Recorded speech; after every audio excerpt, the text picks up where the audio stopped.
हरे कृष्ण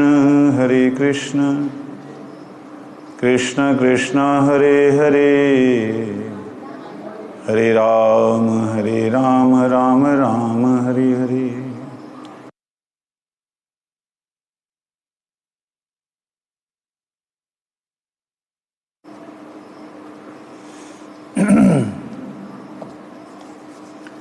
गीता गीता सुगीता कर्तव्या किमन्य शास्त्र विस्तरै, या स्वयं पद्मनाभस्य मुखपद्माद्विनिसृता। सर्वोपनिषदो गावो दुग्धा गोपालनन्दना, पार्थो वत्स सुधीर्भोक्ता दुग्धं गीतामृतं महत्। एकं शास्त्रं देवकी पुत्र गीतम्,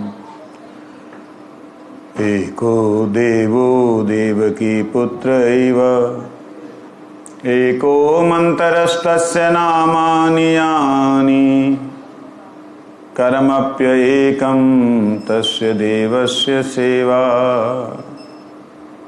कर्मप्येकं तस्य देवस्य सेवा।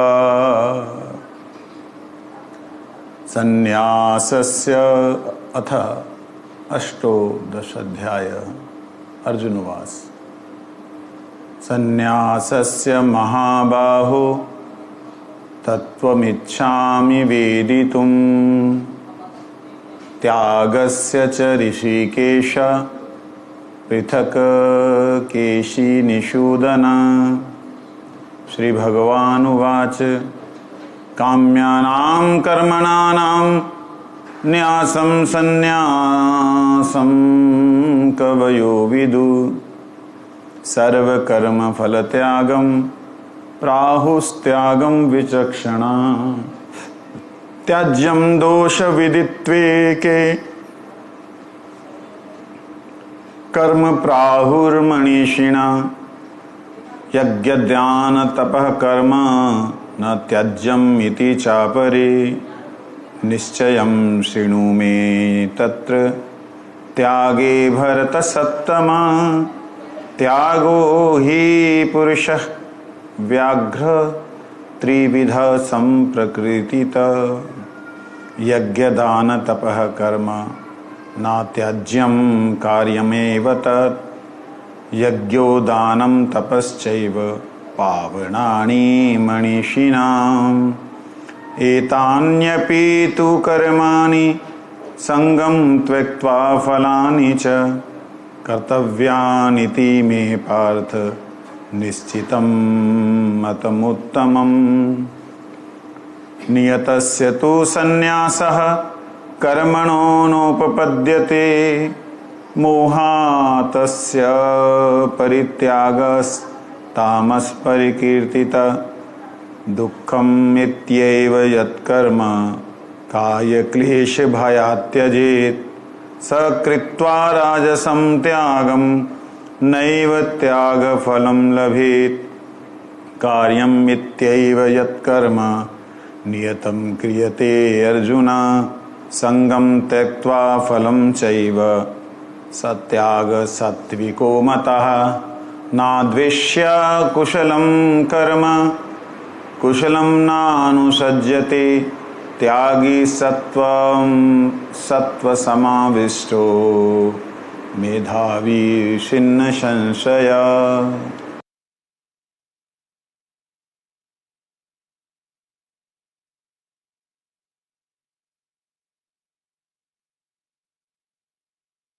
हम लोग यहाँ पर श्रवण कर रहे हैं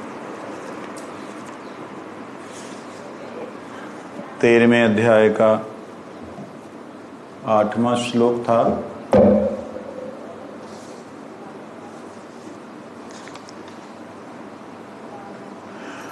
सातवां पूरा नहीं हुआ था। 7वें में आर्जवम अर्थात सरल सीधेपन के भाव को आर्जवम कहते हैं। आर्जवम मतलब सरल और सीधा भाव, सीधापन होता है ना, बड़ा सीधा है आदमी। साधक के शरीर, मन और वाणी में सरल सीधापन होना चाहिए।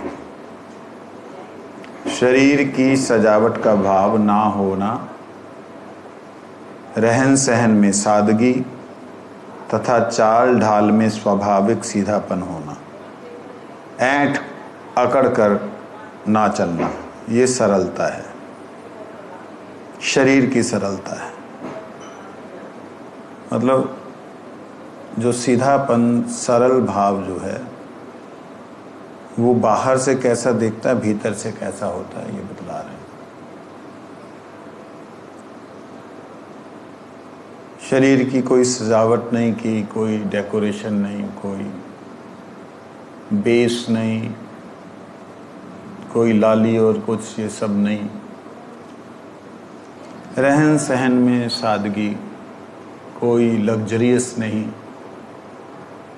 चाल ढाल में स्वाभाविक रूप से चलना, कोई अकड़ के नहीं चलना, ये शारीरिक सरलता है।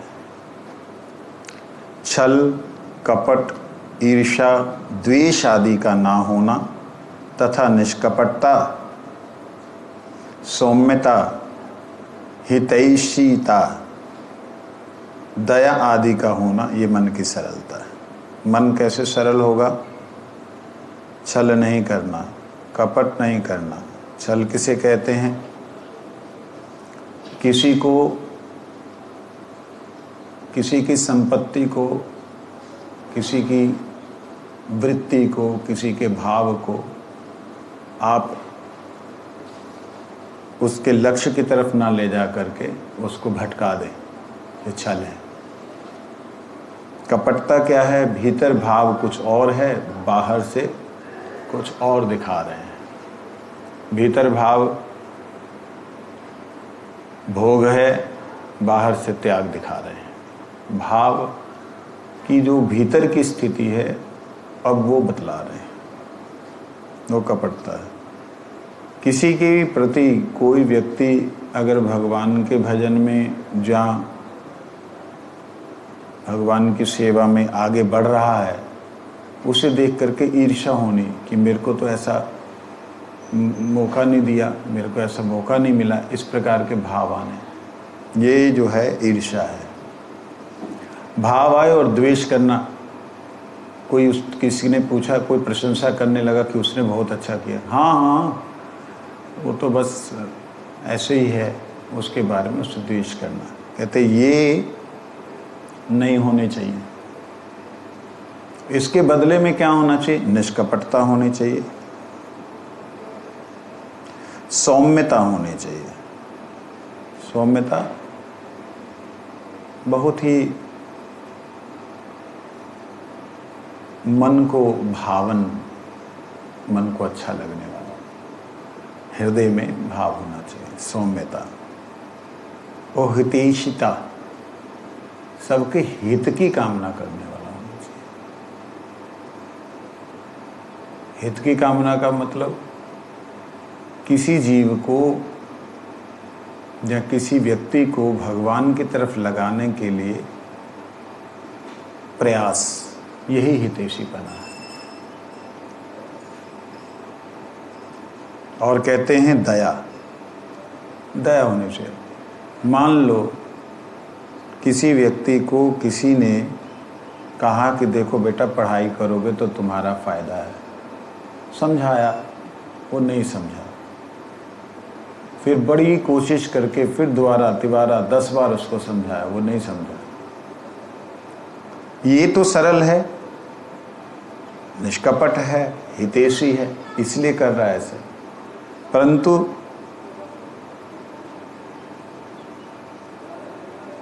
जो सामने वाला व्यक्ति है वो सोच रहा है कि भाई ये मेरे साथ छल कर रहा है, मेरे साथ कपट कर रहा है, मैं नहीं पढ़ना चाहता तो मेरे को क्यों ज़बरदस्ती लगा रहे?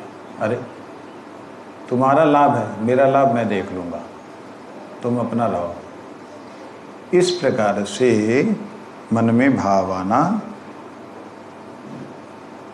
कहते हैं व्यंग, निंदा, चुगली आदि ना करना। किसी को व्यंग नहीं करना, निंदा नहीं करना, चुगली आदि नहीं करना। चुभने वाले एवं अपमानजनक वचन ना बोलना तथा सरल, प्रिय और हितकारी वचन बोलना, ये वाणी की सरलता है। शरीर की सरलता, मन की सरलता और वाणी की सरलता, इसको बोलते हैं आर्जवम। उपाय कैसे आएगा ये? कहते अपने को एक देश में मानने से, अर्थात स्थूल, सूक्ष्म और कारण शरीर के साथ संबंध रखने से अपने में दूसरों की अपेक्षा विशेषता दिखती है। कहते हैं अपने को एक देश में मानने से, अर्थात ये स्थूल, सूक्ष्म, कारण शरीर जो है उसके साथ संबंध रखने से दूसरों से ज़्यादा अपना महत्व दिखता है। इससे व्यवहार में चलते फिरते, उठते बैठते आदि क्रिया करते हुए कुछ टेढ़ापन, अकड़पन आ जाती है। जब हम अपने को श्रेष्ठ देखते हैं तो उसमें ये सब कुछ आ जाता है। अतः शरीर के साथ अपना संबंध मानने से और अपने स्वरूप की तरफ दृष्टि रखने से अकड़ मिट जाती है। शरीर के साथ अपना संबंध ना मानना, शरीर के साथ संबंध जब मानते हैं तो उसका जो कष्ट है, उसका जो सुख दुख है, उसकी जो साथ में हमारा लगाव है, उसके कारण हमको सब उसके क्लेश भी आएंगे। क्लेश आएंगे तो हमारा रहन सहन, उठना बैठना सब बदल जाएगा। तो यहाँ मूल रूप से कहते हैं शरीर से अपना संबंध ना मानने से तथा स्वरूप की तरफ दृष्टि देने से। मैं कौन हूँ? मैं श्री राधा रानी अथवा बलराम जी अथवा कृष्ण जी का दासों के दासों का दास हूँ, अथवा कोई अन्य भाव जो जिसका भाव हो, वो भाव को देखना, उस स्वरूप को देखना कि मैं शरीर नहीं हूँ, मैं तो परमात्मा की शक्ति का अंश हूँ। मैं शरीर के ऊपर हो रहे अत्याचार और क्रिया को क्यों महत्व दूँ? कहते इस प्रकार से व्यक्ति जो साधक साधना करता है तो सरलता आ जाती है, नम्रता आ जाती है। उसके बाद बोल रहे हैं आचार्य उपासना।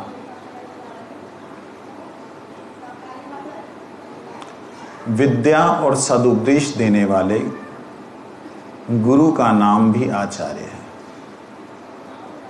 आचार्य जो हमें सदुपदेश देते हैं, हमें विद्या पढ़ाते हैं, चाहे वो स्कूल के हैं चाहे माता पिता हैं, वो सब गुरु के नाम से आचार्य हैं और उनकी सेवा से भी लाभ होता है।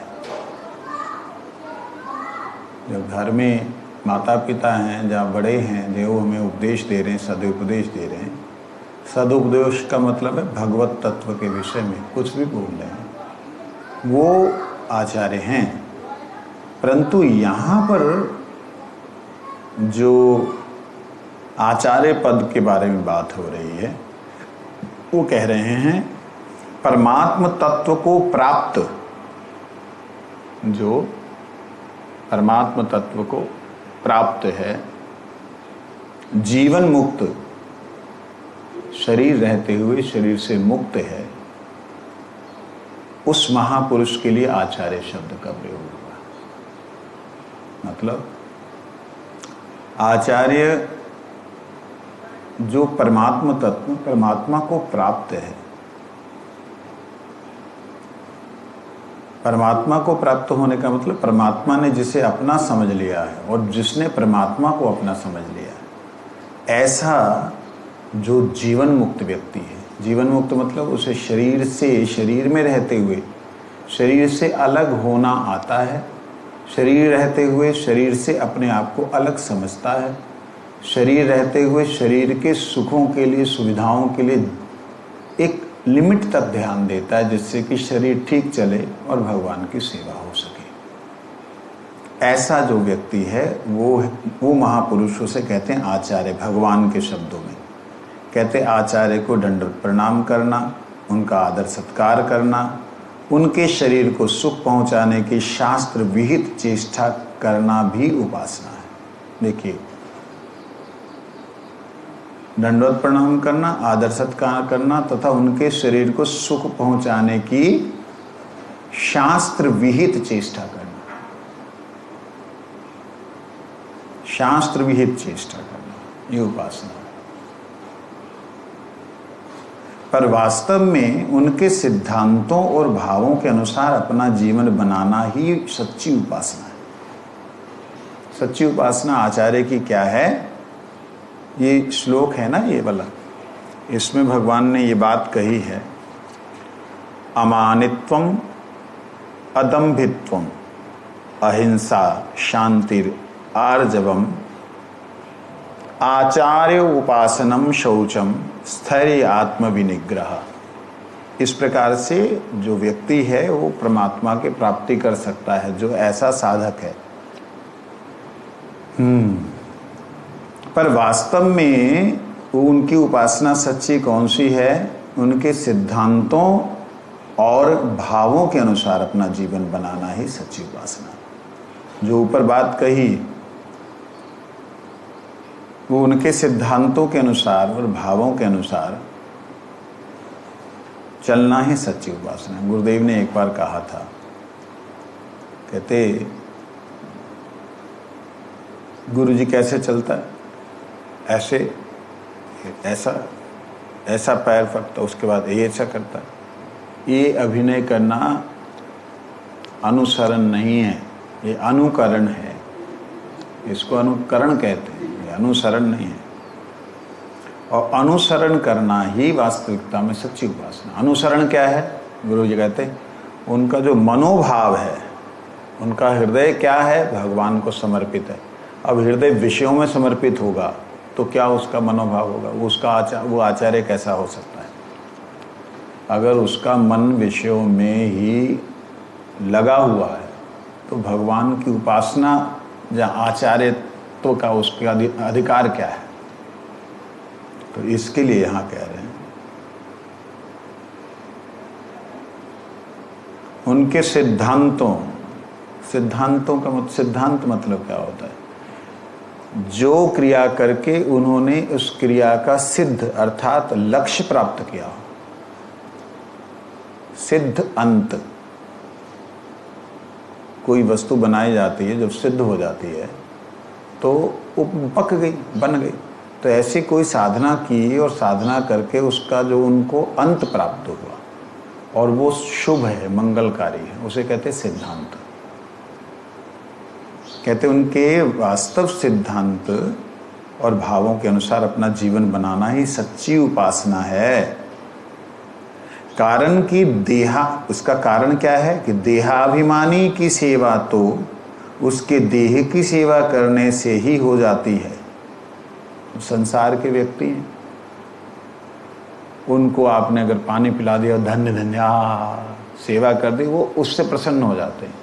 लेकिन जो गुणातीत महापुरुष हैं, जो गुरुदेव जी जैसे महापुरुष, नित्य मुक्त महापुरुष हैं, उनकी देह की सेवा करना पूर्ण सेवा नहीं है, वो अपूर्ण है।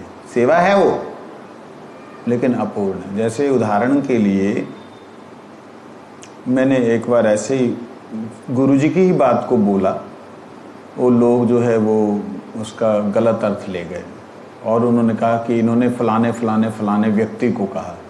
मैंने किसी व्यक्ति को नहीं कहा, मैंने सिर्फ गुरुदेव की बात को बोला कि संग का मतलब क्या है।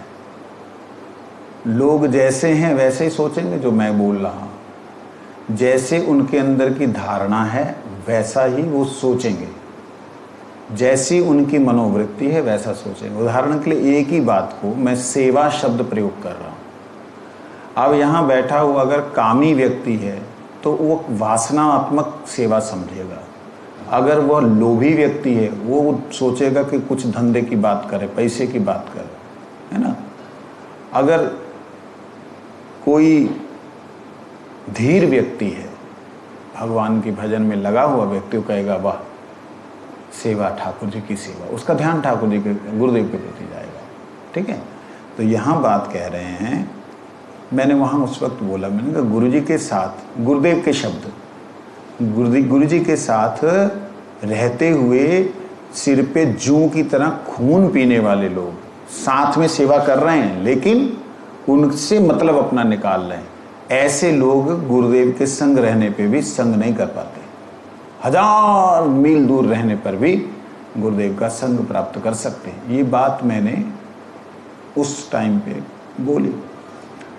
यहाँ तो जो लोग ऐसे थे वो, जहाँ जो लोग ऐसे थे कि भाई ये तो फलाने फलाने को टारगेट कर रहा है, मेरे को दिमाग में नहीं आया उस वक्त कि मैं किसी को टारगेट किया। लोगों के दिमाग खराब हो गए। तो कहने का यहाँ भी वही बात कह रहे हैं कि देह की सेवा पूर्ण सेवा नहीं है। अगर हम केवल देह की सेवा करें, उनकी मनोवृत्ति भगवान को भजन करो, इस शरीर से खुद को अलग समझते हुए, ये भगवान ऊपर बोल रहे हैं ना, ये सारी बातें अलग समझते हुए उससे आप अपनी स्वरूप दृष्टि से स्वभावता आगे बढ़ो। ऐसा आगे कहते हैं, भगवान ने देवी संपत्ति के लक्षणों में आचार्य उपासनम पद ना देकर यहाँ ज्ञान के साधनों में उसे दिया है। इसमें एक विशेष रहस्य की बात मालूम देती है कि ज्ञान मार्ग में गुरु की जितनी आवश्यकता है उतनी आवश्यकता भक्ति मार्ग में नहीं है। कारण कि भक्ति मार्ग में साधक सर्वथा भगवान के आश्रित रह के ही साधन करता है, इसलिए भगवान स्वयं उस पर कृपा करके योगक्षेम वहन करते हैं। गीता के 9वें अध्याय में इस प्रकार से कहा। ये यहाँ पे जो आचार्य उपासना की बात चल रही है, यहाँ कहते हैं कि ये ज्ञान मार्ग में ये है, क्योंकि उसने जो ज्ञान प्राप्त किया है, जो व्याख्या करने वाले हैं उन्होंने इस प्रकार से इस बात को कहा कि जो इन्होंने ज्ञान प्राप्त किया है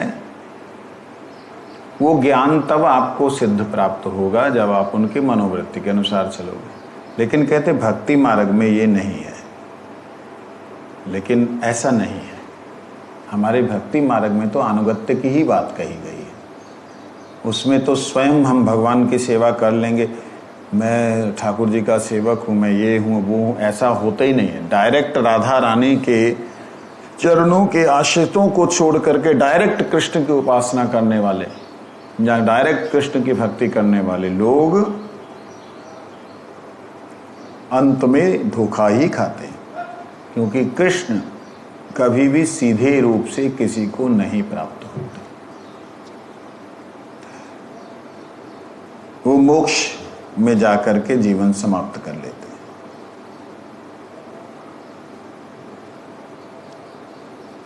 कहते हैं शास्त्रों एवं संतों के द्वारा ज्ञान प्राप्त करके जब साधक शरीर को अपने से अलग मानता है तब उसे शांति मिलती है। अशांति क्यों हो रही है? क्योंकि हम शरीर को अलग नहीं समझ पा रहे। जब हम अलग समझेंगे तब शांति मिलेगी। ऐसी दशा में वह यह मान लेता है कि मेरे को तत्व ज्ञान प्राप्त हो गया, परंतु जब मान अपमान की स्थिति सामने आती है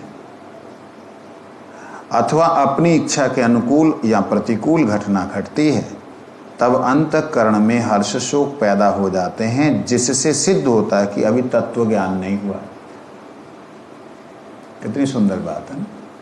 हमको लगता है हमें तो सब कुछ पता है, हमें तो मालूम है कि गुरुदेव की सेवा करने में तो हम तो कर रहे हैं, हमें ऐसे लगता है। हमें मालूम है हमारे शरीर के प्रति हमारी कोई आसक्ति, बिल्कुल भी आसक्ति नहीं है, हमें मालूम है ये। और हम ऐसा सोचते हैं कि जब हम भजन कर रहे हैं तो बस आनंद आ जाए, आनंद आ जाए। कोई भी शरीर के प्रति कष्ट आ जाए तो सब कुछ गायब। क्यों हो जाता है? क्योंकि हमने अलग अभी तक समझा नहीं है, सुना है, सुन करके बोल रहे हैं। जैसे आत्मा, आत्मा, हम आत्मा है, सुना है, हमें अनुभव नहीं हुआ।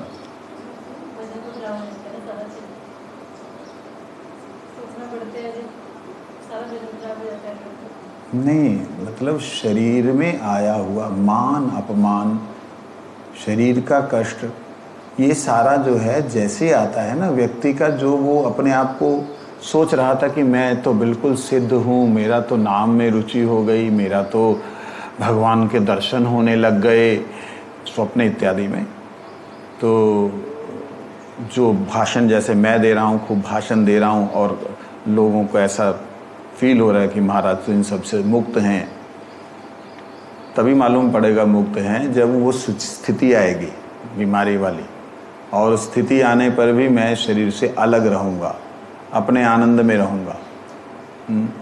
मोबाइल थोड़ी देर के लिए इधर उधर हो जाए तो बुद्धि लोगों की खराब हो जाती, ठीक है, और नाश्ता समय पे ना मिले तो बुद्धि खराब हो जाती है, और थोड़ा सा शरीर को किसी ने कुछ मान दे दिया, अपमान कर दिया, उसमें बुद्धि खराब हो जाती है। हाय मेरे को ऐसे क्यों बोल दिया, मैं तो ऐसा हूँ नहीं, मेरे को तो ऐसा, मतलब शरीर में मेरे जो है यहाँ काला काला हो गया, ऐसा क्यों हो गया, मैं तो बड़ा सुंदर लगता था। अरे इतना जब तुम सोच रहे हो कि तुम्हें तत्व ज्ञान प्राप्त हो गया, तुम्हें वास्तविकता में जो प्राप्त होना था ज्ञान वो प्राप्त हो गया, तुम्हारी नाम में रुचि हो गई, तो सारी की सारी धरी रह जाती। क्यों? सबसे मूल बात, शरीर में नहीं हूं, इसका आभास, इसका ज्ञान ये दूर हो जाता है, जिसके कारण सारी गड़बड़ी होती है। मैं शरीर हूं ऐसा दुर्भाव ही जीवन में दुख प्रदान करता है। मैं अभी सोच रहा हूं कि हमारे जो यहाँ के जो लोकल बच्चे हैं वो लोगों को कथा कीर्तन सुनने का समय नहीं मिलता, क्योंकि सुबह के समय उन लोगों को गैया की सेवा करनी, किसी को स्कूल जाना है। सोच रहा हूँ कि सिर्फ आधे घंटे के लिए 30 मिनट, 12 या 36 मिनट, 12 चौका 36 मिनट के लिए हम लोग 4 घड़ी हम जो है, हैं 12 चौका 48, 12 या 36 हुआ ना, मेरी कैलकुलेशन बढ़िया है। तो 3 घड़ी जो है हम लोग उसमें चर्चा किया करेंगे, और समय सोच रहा हूँ ऐसा हो कि रात को 9:30 से समझो 10 बजे तक, ऐसा आधा घंटा, जिसमें बच्चों को पता लगे अपनी संस्कृति का, अपने क्या बोलते हैं सिद्धांतों का। नहीं तो क्या है कि नई जनरेशन जो है सत्संग सुनने को उसको समय नहीं मिल पा रहा। कुछ ऐसा समय रखेंगे जो बस अब सोने के समय सब अपने बेड पे जा रहे हैं, चलो हम कथा श्रवण करें, उसमें कॉन्वर्सेशन रहेगी, मतलब कोई प्रश्न, कोई बातें, इस प्रकार से कुछ नाम भी उसका कुछ अलग ही देखेंगे, सोचेंगे, तो इस प्रकार से रखेंगे। कब तक चलेगा कुछ पता नहीं, क्योंकि जहाँ मेरे प्रोग्राम होंगे वो सब कुछ फिर गड़बड़ हो जाएगा। लेकिन यदि मैं यहाँ हूँ तो देखता हूँ, अगर रुचि हुई बच्चों की, मतलब जो हमारे अगल बगल के हैं उनकी अगर रुचि हुई तो इसको आगे चलाएंगे। अभी क्योंकि मैंने देखा कि ज़्यादा लंबा जब समय हो जाता है, आजकल धैर्य है नहीं, आजकल तो 1 मिनट में सारा संदेश दे दो, तब लोग जो है एक के बाद एक रील देखते रहेंगे। लेकिन ऐसा है नहीं कि घंटे, 1.5 घंटे, 3 घंटे बैठे कथा सुनते रहे। ऐसे बहुत कम लोग रह गए हैं। हाँ, उसको ज़्यादा लोग देख लेते हैं क्योंकि 1 मिनट का चल देख ही लेते हैं। तो कहने का मतलब इस प्रकार से आधा घंटा मतलब 36 मिनट हम लोग सोच रहे हैं करने के लिए, जिसमें 6 मिनट 2-4 मिनट आगे पीछे हो सकते हैं। तो वंदना किया, आखिर में महामंत्र किया, सिर्फ ऐसे, कोई अन्य फॉर्मेलिटी नहीं, सीधा सीधा आधा घंटा ठाकुर जी का चिंतन और कोई श्लोक ले लिया, या कोई आजकल चल रही जो समाज में कोई प्रश्न चल रहा है, कोई विकृति चल रही है, कोई किसी ने मीडिया के अंदर कुछ गलत डाल दिया है, उसके ऊपर चर्चा। इस प्रकार से मतलब समाज के हित के लिए क्या हम कर सकते हैं, ऐसे वार्तालाप होगा। परंतु यहाँ पे जो बात कह रहे हैं, मूल बात समझने वाली है। शरीर मैं नहीं हूँ, शरीर मेरे से अलग है, इस बात को अभ्यास जीवन में करना चाहिए। और मैं आत्म तत्व हूँ, मेरा भगवान से संबंध है।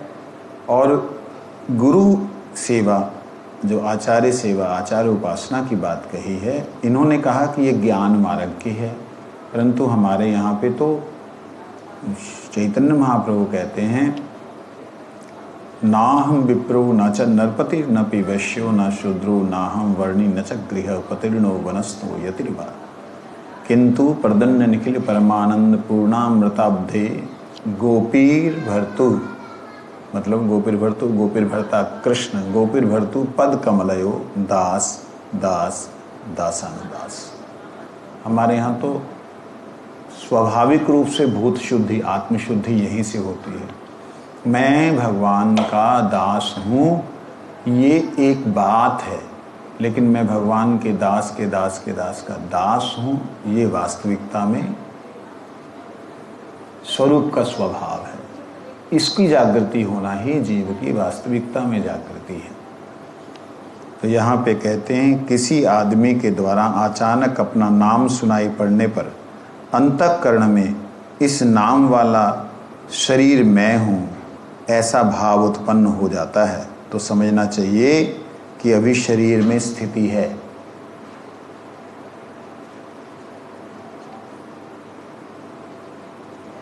जैसे उदाहरण के लिए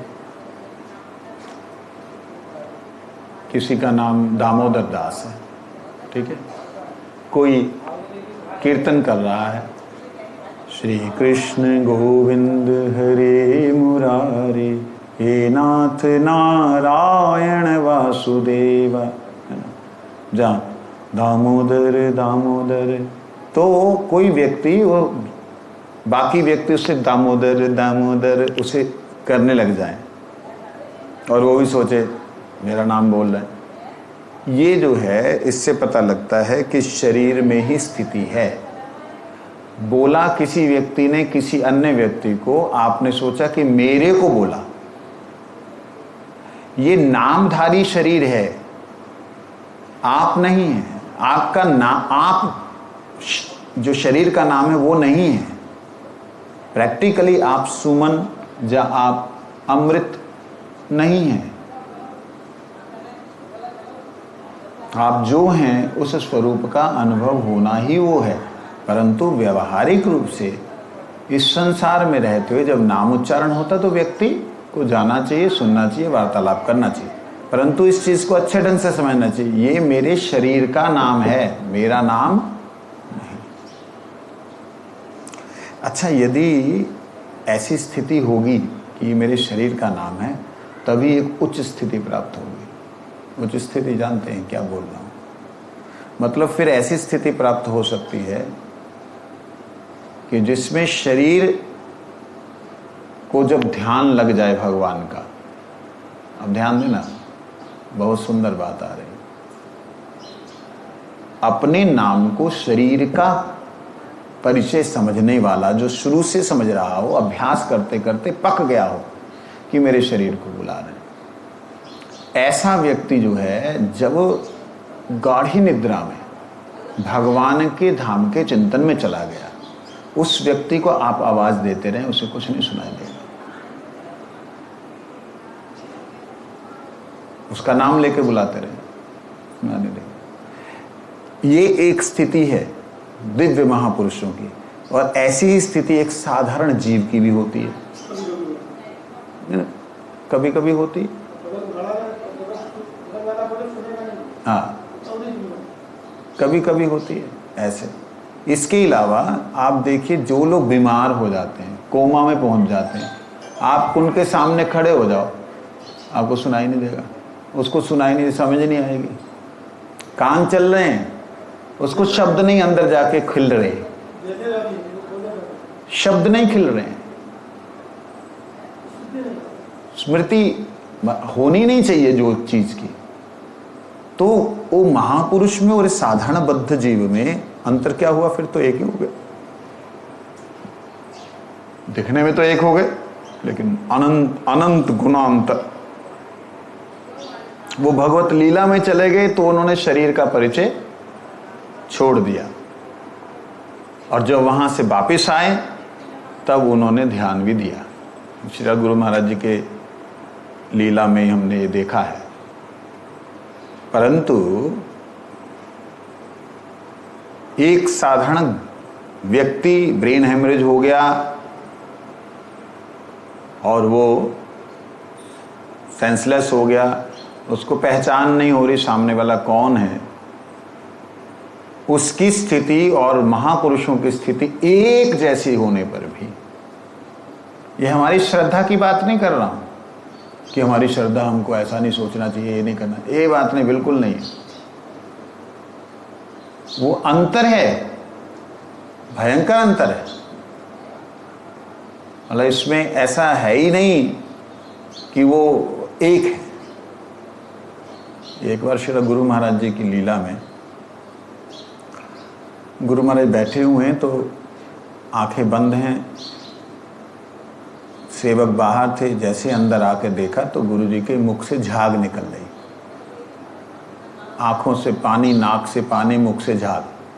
वो घबरा गए, ये क्या हो गया, कुछ गलत खा लिया या कुछ ऐसा हो गया। गुरुदेव गुरुदेव आवाजें दे रहे हैं, कुछ नहीं सुनाई दे रहा। तो गुरुजी के शरीर को उन्होंने हिलाया, 2-4 मिनट बीत गए। 2-4 मिनट बहुत बड़े होते हैं। अगर 1 मिनट को देखने लगो ना, मैं 1 मिनट के लिए मौन होने लगा हूं, ठीक है। अब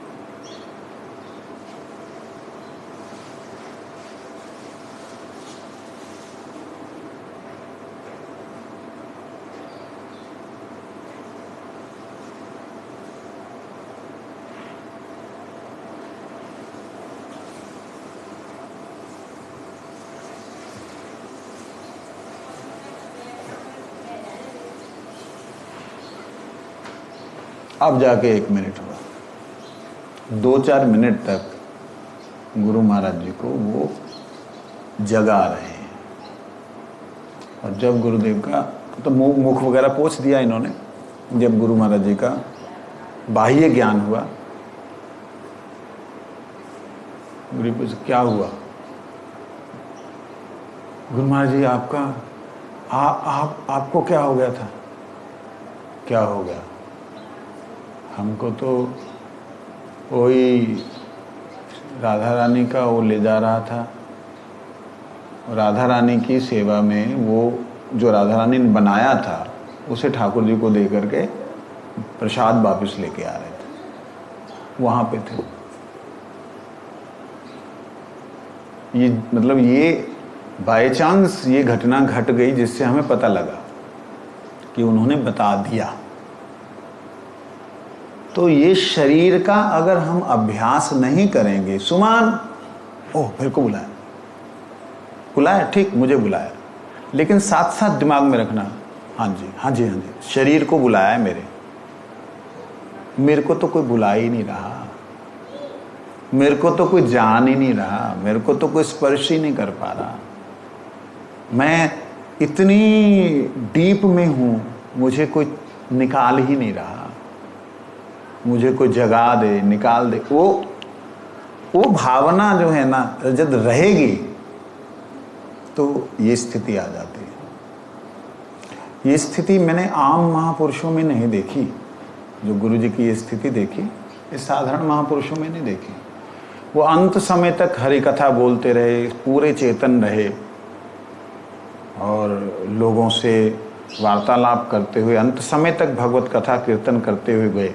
जो महापुरुष, जिनको मैं महापुरुष कहता हूँ, मैं हर किसी को बोल ही नहीं सकता महापुरुष, ऐसा देखा। लेकिन जीवन के रहते रहते भगवत लीला में जाना और वहाँ से वापस आना, 2-2 4-4 घंटे के लिए एकदम जो है तुरीय अवस्था में पहुँच जाना, ये बहुत कम देखा गया।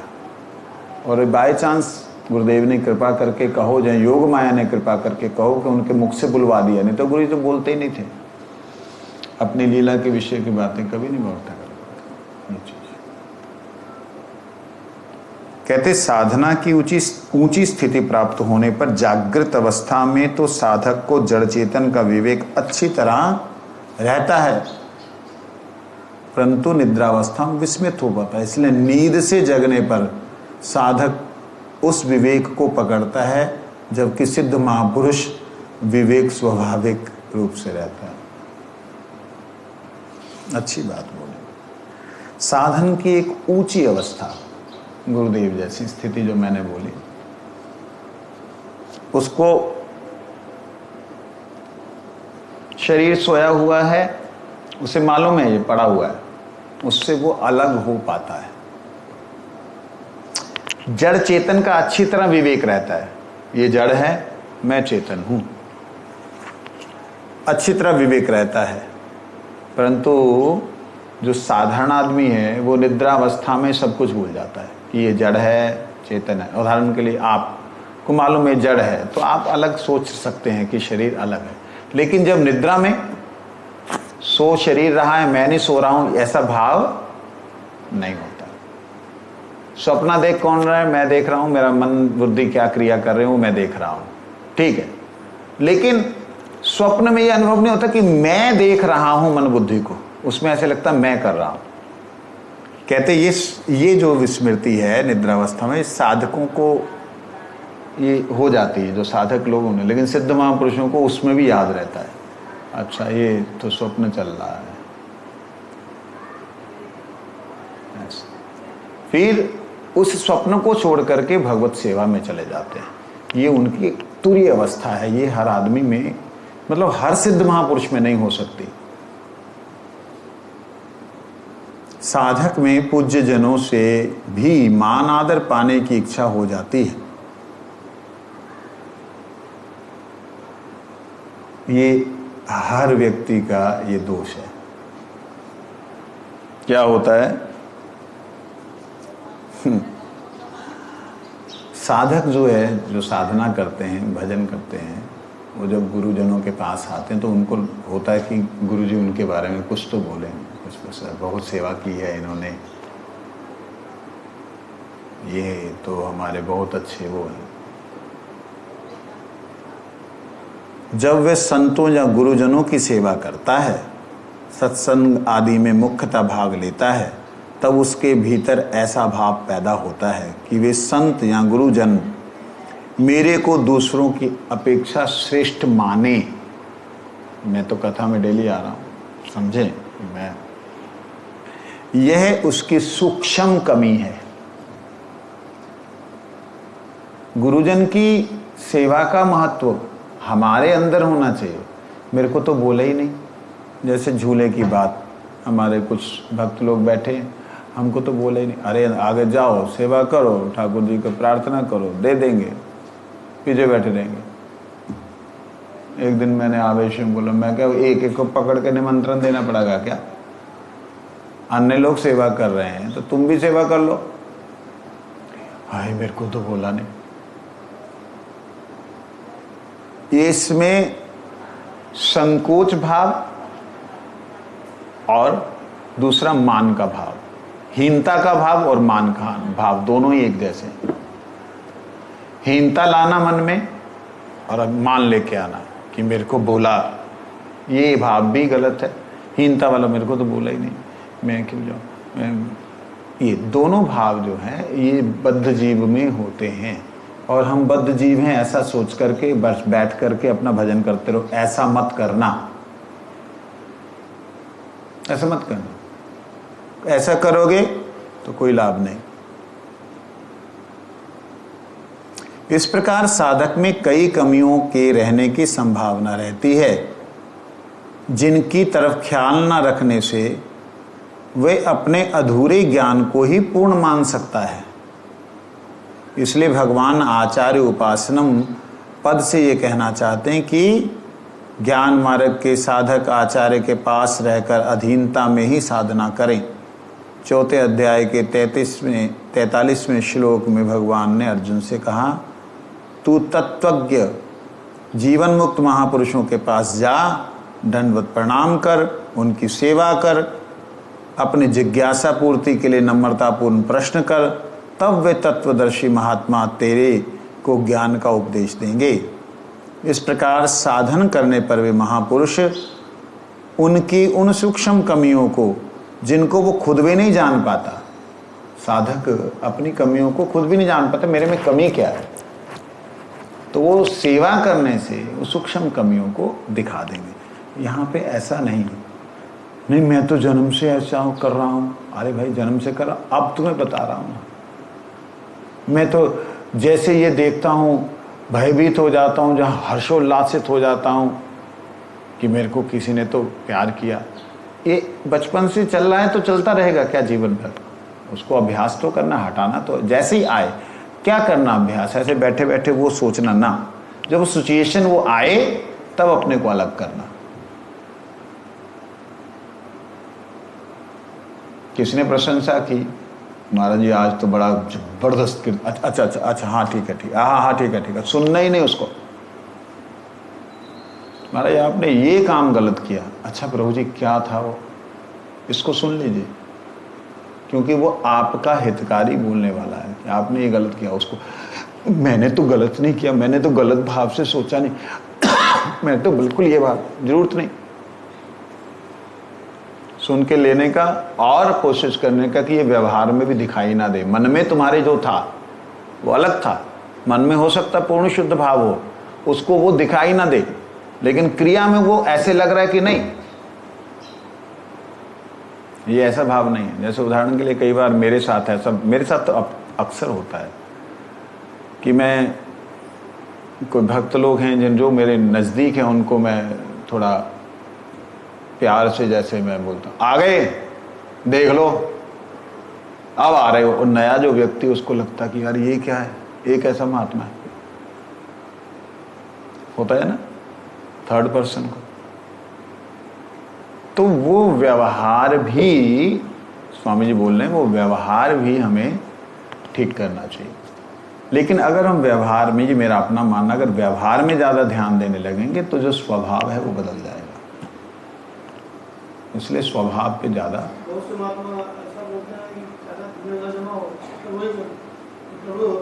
हाँ अंदर से बिल्कुल निर्मल होते हैं।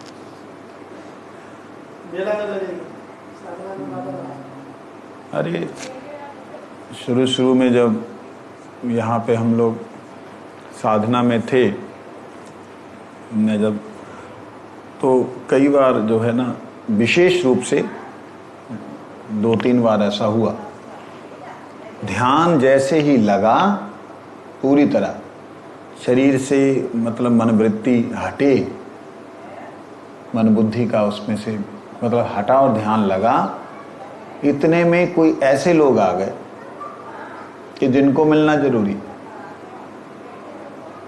मैंने बोल रखा कि जरूरत नहीं है, जो आए अपने आप जवाब दे देना। ले ऐसे कैसे, मतलब अपना अधिकार समझते हुए नीचे घुसाए।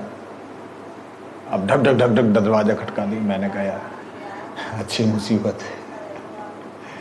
ऐसे 2-4 बार हुआ, तब मन में कहा कि नहीं, अब जो है ऐसी जगह जाना है जहाँ पे डिस्टर्ब भी नहीं करेगा। पड़े हैं भगवान के नाम में, चिंतन में डूब जाए। तो तब जाके बिछवा कुंड में गया था मैं। तो अच्छा रहा वहाँ। सबको मना था कोई भी नहीं आएगा, आश्रम में रहो भैया, वहाँ नहीं जाना। तो वो एक सिस्टम। तो इस प्रकार से कहने का मतलब कि कोई साधक अगर साधना करने वाला महापुरुष अगर ऐसा है, तो कई बार उसका व्यवहार दिखने में ऐसा लगता है कि बड़ा अजीब सा है। संत को ऐसा बोलना चाहिए। संत तो हमेशा आइए आइए आइए, कैसे हैं आप, बढ़िया, ऐसा होना चाहिए। या तो लठ मार है, लठ मार समझ के ही उससे दूर रहो भैया। अंदर से कितने महापुरुषों को मैंने देखा बिल्कुल सरल चित्त। अभी उनको एक संत, उनके साथ में मैं था गोकुल महावन में, कोई व्यक्ति उनको प्रणाम करता, वो दंडवत प्रणाम झुक के ही करते, हरि बोल, हरे कृष्ण, हरे दंडवत। बच्चा भी कर रहा है तो भी। और किसी ने गलती से पैरों पे हाथ लगा के बोल दिया, बाबा आशीर्वाद दो। जैसे पैरों पे हाथ लगा, साथ साथ वो आशीर्वादम आशीर्वादम शिरच्छेदम सर्वनाशम न संशय। जो आशीर्वाद दिया, तेरा सिर फट जाए, तेरा सर्वनाश हो जाए। अंतःकरण इतना निर्मल कि पूछो मत। ये क्यों दे दिया भाई? मैंने पूछा उनसे, मैंने कहा आपने ऐसा क्यों बोला? कहते शिरच्छेदम का मतलब है तेरी बुद्धि नाश हो। कौन सी? सांसारिक। तेरा सर्वनाश हो, जिसको तूने सब कुछ समझा हुआ है उसका नाश हो, आसक्ति छूट जाए। और अच्छा, ये आगे वाला शब्द भूल गया था। आशीर्वादम शिरच्छेदम सर्वनाशन में संशय कृष्णेर्मति रस्तु। कृष्ण में तुम्हारी मति हो जाए। सुनेगा नहीं। अच्छा, उनके पास बैठने ही से दिव्यता का अनुभव होता था। हम लोगों को तो साथ में रहना था, तो इसलिए हमारे को मालूम है। वो एक भजन गाते थे, बड़ा प्यारा भजन, उनका अपना बनाया भजन था। ओ बाबा शालिग्राम कौन मुखे ते बांसुरी बजाओ। शालिग्राम तो मुख नहीं है। बाबा शालिग्राम कौन मुखे ते बांसुरी बजाओ। कौन मुखे ते बाजिए बांसुरी, ओ कौन मुखे ते बाजिए बांसुरी, ब्रजांगन मन भुलाओ। ओ बाबा शालिग्राम कौन मुखे ते बांसुरी बजाओ। ये शालिग्राम, आप किस मुख से बांसुरी बजाते हो? बंसी बजा करके लोगों का मन हरण करके लेके आते हो। ये भाव जो है, ये उन्होंने बोला, क्या नाम, गोपाल भट्ट गोस्वामी जी का। अब जैसे भी है, आगे कहते तुम्हारे नीचे तुलसी ऊपर तुलसी, तुम्हारे नीचे तुलसी, शालिग्राम, तुम्हारे नीचे तुलसी ऊपर तुलसी। चाल खाओ बाबा कौलशी कौलशी, कल से भर करके चावल खा रहे हो, कौलसी कौलसी। तुम जो खा रहे हो, तुम्हारा वो मुख और तुम्हारे वो हाथ कहाँ है जिससे खा रहे हो? बाबा शालिग्राम। बड़े प्यार से ठाकुर जी की सेवा करते। इतने वृद्ध होने के बाद भी खेतों में ठाकुर जी के जो फूलों की क्यारी, उसमें मतलब चढ़ी दोपहरी में भी उसको, उसमें न्यारी क्यारी करते। हमसे तो नहीं होता था, दूसरी सेवाएं भी बहुत थी, उसमें हम रहते थे, लेकिन उनको हमने देखा। कई बार मैंने बोला गुस्सा होकर के कि आप ये क्या करते हैं, मेरे को डांट दिया। तुम अपना ध्यान दो, अपना ध्यान दो। है नहीं नहीं, ये गोकुल महावन में एक संत थे, तो वो क्या नाम मैं भूल रहा हूँ, अच्युतानंद दादू बोलते थे। नौनी गोपाल दादू चंडीगढ़ के थे, अच्युतानंद वहाँ के थे। तो वो खेत में उनकी बड़ी रुचि थी, फूलों की क्यारी, फूलों को सजाना बनाना, फिर माला बनाना, इस प्रकार से। तो जो हो, आचार्य उपासना के अंदर ये सारी बातें आती हैं। तो हम लोगों को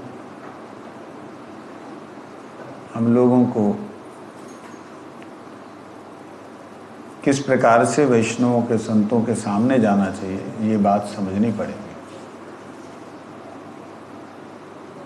हम लोग अपनी देहात्म बुद्धि युक्त होकर के जाएंगे तो कुछ भी प्राप्ति नहीं होगी। देह और देही इस व्यक्ति को, इस वस्तु को समझते हुए आगे बढ़ना चाहिए।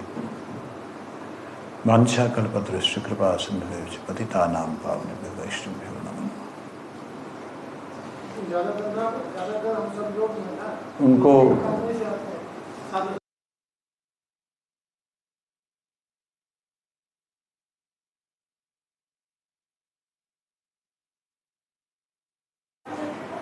हरिहराय नाम कृष्ण यादवाय नमः, यादवाय माधवाय केशवाय नमः।